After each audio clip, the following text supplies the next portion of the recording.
The chaotic orchestra of modern politics has pushed up Robert Jenrick, once the embodiment of conservative moderation, who's transformed into a symbol of cacophonic rhetoric. His recent comments about alien cultures and medieval attitudes towards women and why people exhibiting these should not be given visas to the UK have ignited a firestorm, with critics calling for his dismissal and supporters claiming he's addressing uncomfortable truths. At the heart of the debate lies the grooming gang scandal, an issue that demands nuance but instead finds itself mired in opportunistic politicking, and Keir Starmer has been called on to launch an inquiry, but surely that inquiry should have been launched by the previous government. Jenrick's assertion that mass migration brought cultures with regressive attitudes towards women has been framed as a bold statement of fact by his defenders, including now Kemi Badenoch, and yet the independent inquiry into child sexual abuse, led by Professor Alexis Jay, found no conclusive evidence that any ethnic group is disproportionately involved in grooming gangs. In other words, there has been an inquiry, and simply because the Conservatives don't like the conclusions, they want another one. The inquiry highlighted systemic failures in policing and child protection, areas that transcend race or nationality.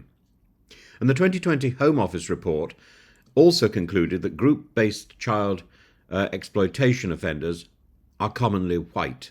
Again, not the conclusion that the Conservatives want. Yet Jenrick continues to focus on British Pakistani men, tethering his rhetoric to anecdotal evidence from high-profile cases in Rotherham, Rochdale and Telford. And while these cases exposed horrific abuse, Jenrick's framing risks reducing a complex social issues into a simplistic and divisive narrative. His comments must be understood in the context of his political ambitions, and after losing the Conservative leadership to Badenoch, Jenrick appears to be positioning himself as the champion of hardline immigration policies, courting the party's right wing. So it's a very small group of people that he's going for.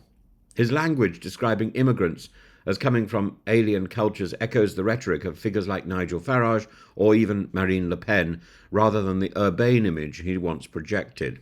So let me repeat, he's going for a very small number of people. That is, those people who remain in the Conservative Party and haven't defected to Reform UK or aren't about to defect to Reform UK, because it's only a matter of time before large numbers of the right wing of the Conservative Party move in with Farage.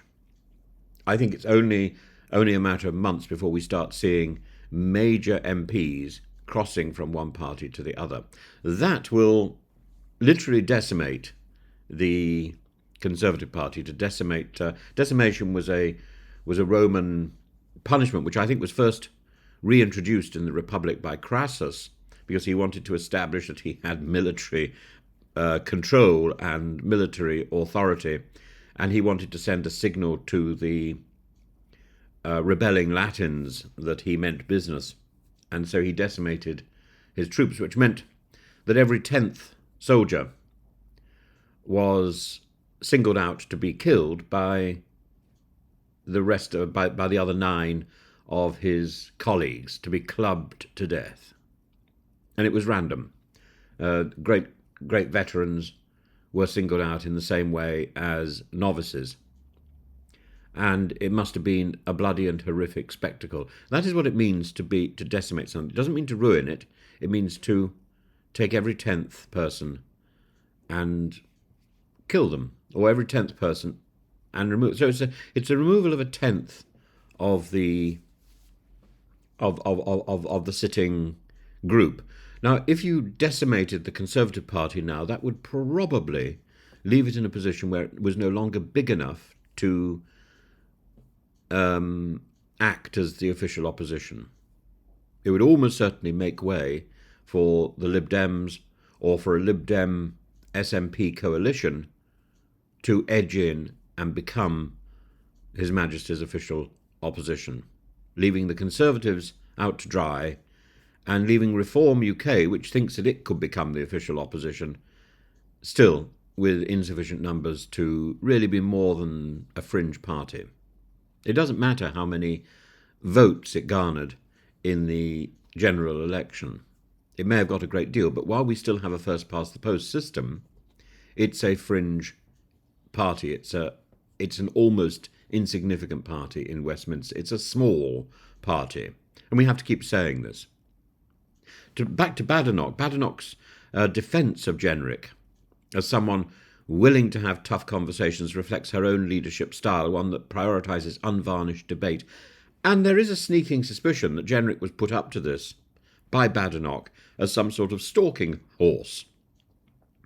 But her reluctance, therefore, to discipline Jenrick reveals a much deeper political calculation. Dismissing him could alienate a faction of the party that thrives on culture war politics, and one that she is going for as well, particularly around immigration and integration. Or it could indicate a way of cementing their united front to that particular part of the party. To try to become more right-wing than Farage, that's not possible. That's not possible. Farage has cornered that side of the Westminster community. And the only way forward to save the Conservative Party, if it's going to be saved, is to move back to the centre. That's not going to happen under Badenoch, because that would imply backtracking. That would imply an admission of error, and Badenoch is not one of those people who ever admits error, rather like Putin. Badenoch and Putin have quite a lot in common, except one of them is in a fridge. The Lib Dems, led by, and I don't think that's Badenoch, because Badenoch is not trying to behave with anything like the aplomb and the intelligence of Boris Johnson. And the shrieks go out that I've praised Boris Johnson, because Boris Johnson had a lot of potential and had and could well have been one of the great prime ministers of Britain. He squandered it all because, unfortunately, he was true to character. He had character flaws the size of mountains. And in the end, those brought him down. And Badenoch, I think Badenoch and Liz Truss, and to a certain extent even Rishi Sunak, have all been chosen because their character can be suppressed. They don't seem to have any character. Badenoch particularly. And it's rather a matter, I suspect the Conservatives are thinking, well, it's better to have no character than to have a lot of character like Boris. Whoa, I've got so much character, it's practically falling out. And they're wrong. They're wrong. Character is something that the public can seize on. Yes, mock not, but at least they know who they're dealing with. Badenoch, Truss, and Sunak are interchangeable simply in terms of what little they achieve. But you can't, the time will go by, and children studying this piece of history, if we have any history left, will look upon these three individuals and say, well, what's the difference? What's the difference between them? They'll know Boris. And they'll know Cameron, oddly, I think. Cameron will be the boring shadow man who gives us Brexit. They might even know of Clegg if they're clever. But essentially there was only one character in the Conservative Party, and that was Boris, and he did for himself. And unfortunately there wasn't a group of people in the civil service minding Boris. As indeed, we learn that there were people in Tesla tasked simply with minding Elon. Because Elon Musk is known to be a loose cannon. Brilliant though he may be, he's a loose cannon. And he will go off on one simply on a whim. And he needs to be restrained. And the same thing is true of Boris. The same thing is true of many great individuals. Thatcher is another one, who needed people around her to restrain her. Kemi Badenoch, of course, the only people she's got around her are her friends. not unlike Liz Truss. Stupid. Am I saying her friends are stupid? Well, yeah, but so is she. So is she. Monumentally stupid. You gather round yourself as a politician your enemies and the people who want to replace you, knowing that they're not trustworthy, knowing that you want to get out of them the very best that they can offer, rather than suppress them so that they follow your lead. Have a debate, have a discussion, find out what are the best policies, and then steal them for yourself. That is politics. And Jenrick, I think, is better at that than anybody else at the moment. Jenrick has spun on a dime, as the Americans would say. He has moved so far to the right simply to curry favour, which suggests that if Jenrick thought it was prudent, he could move in the other direction as well. I can't think of any other politician in the Conservative Party, or actually in the Labour Party, who is prepared to do such a thing, who is such a chameleon, an intellectual chameleon. Can you trust Jenrick? Not much. But you can trust him to change his mind if he thinks it's to his advantage. And that we haven't seen in British politics since Thatcher. And the Lib Dems, led by Ed Davey, are really in a mess over this. Daisy Cooper, the what's she? The deputy Lib Dem leader, has accused Jenrick of exploiting the grooming gangs scandal for political gain. Of course he has, likening him to a pound shop Farage. And Amnesty International and the Refugee Council have joined the chorus of condemnation, warning that such rhetoric fuels division and risks real-world consequences, particularly in the wake of the 2024 riots. Yes? Even within the Conservative Party, Jenrick's comments have drawn ire. The Shadow Home Secretary, Chris Philp, diplomatically distanced himself, while former advisor Samuel Kasumu called Jenrick the most divisive person in our political history, warning that his words could incite hatred and even violence, and I entirely agree. Jenrick is a fool, but he's the only intelligent fool in the Conservative Party at the moment. Jenrick's remarks reflect a broader struggle within British politics and how to address complex issues like grooming gangs, like immigration.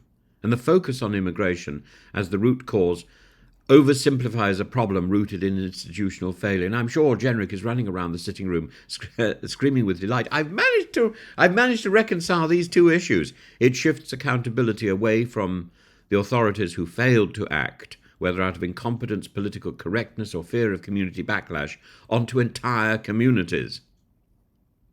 And this approach risks alienating immigrant communities who have contributed to Britain's multicultural success. By framing immigration itself as a threat, Jenrick undermines decades of integration efforts and fosters a narrative that plays into the hands of extremists like Reform UK. So, again, it's a very clever trick, but it is the trick of somebody who is foolish.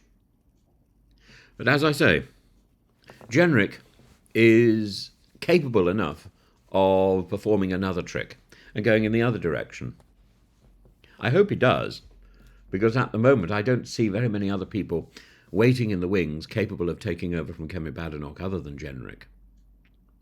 What Britain needs is not more divisive rhetoric, but a commitment to actionable solutions, and this includes better funding for child protection services, robust training for police and social workers, more police and social workers, and crucially, addressing attitudes towards women and girls that have in the past enabled abuse to thrive across all communities.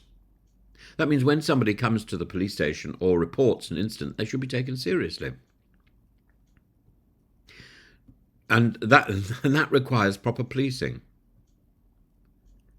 That requires an accessible policing. That requires a policing that isn't 9 to 5, Monday to Friday, rather like the NHS. Crime goes on all days of the week. I rang the passport office yesterday. You can't get to the passport office. You get to a private organisation, a private company that acts for the passport office and offers advice, and it doesn't really offer very much advice. And they pointed out that a letter I'd been waiting for, that they have 40 days, 40 calendar days allowed to answer that letter, to respond. And they're well within that time. And I thought, no, you're not. If I wrote my letter on the 3rd, and it's now the 7th, that's not well within the 40 days. And because that 40 days will be up on the 13th, just a few days' time. And the response I got was, oh, Christmas Day and New Year's Day don't count. Well, then it makes no sense to talk about calendar days. So either you talk about working days or you talk about calendar days. And this sort of nonsense where people who don't know what they're talking about, people who don't have the information, but are the only people that we can contact, they're not the first port of call, they're the only port of call. And you have the same sort of nonsense with the NHS, with the police force, with the passport force, with almost any body that you are contacting in the government. They've all been delegated to phone centres who have a limited amount of information and do not have license to provide a real telephone number so you can actually get real support. And there's no point in emailing because they don't answer the emails either. If you can't talk to the people who are making decisions, you can't trust that the system is working. And that is the fundamental problem that we have slipped into in Britain, that our country is run by call centres. It doesn't matter where they are, does it? Call centres without information. Now, a call centre with information is a different matter. But a call centre without information, and you can hear the dog barking in the background, working at home, it's simply massaging the public. It's embarrassing. We're being managed rather than ruled or governed. We are being managed as if we are milk bottles that are due to be collected. And we need to have less of the tough conversations from Jenrick, because those tough conversations don't really advance any of the goals.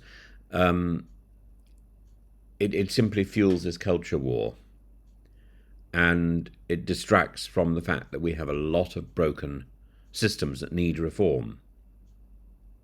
And we would be better off calling for that reform and insisting on that reform, and more than that, explaining how that reform can happen. Jenrick's transformation from a mild-mannered conservative to a provocateur highlights the dangers of prioritising political ambition over responsible administration. It highlights the danger of grasping for power rather than being a responsible MP. And his comments on alien cultures and their supposed link to grooming gangs represents a step backward in addressing one of Britain's most troubling issues. And while Kemi Badenoch may continue to defend him for now, the question remains at what cost to cohesion, credibility, and the Conservative Party's moral authority is this tolerance of Jenrick's troubling views? To what extent are those troubling views actually the views of Kemi Badenoch as well? Ultimately, as Professor Alexis Jay has emphasised, victims want action, not scapegoating. And for Jenrick, perhaps it's time to reflect on whether his words are lighting a path to justice, because he is the Shadow Justice Secretary, or simply adding fuel to the fire. Or to go back to my orchestra message, is he actually adding to the overall discussion, the overall sound, or is he just making a noise? For blowing his own trumpet, in other words, at a completely random point. Woo! There, that's Jenrick, letting off steam. Jenrick's flatulence.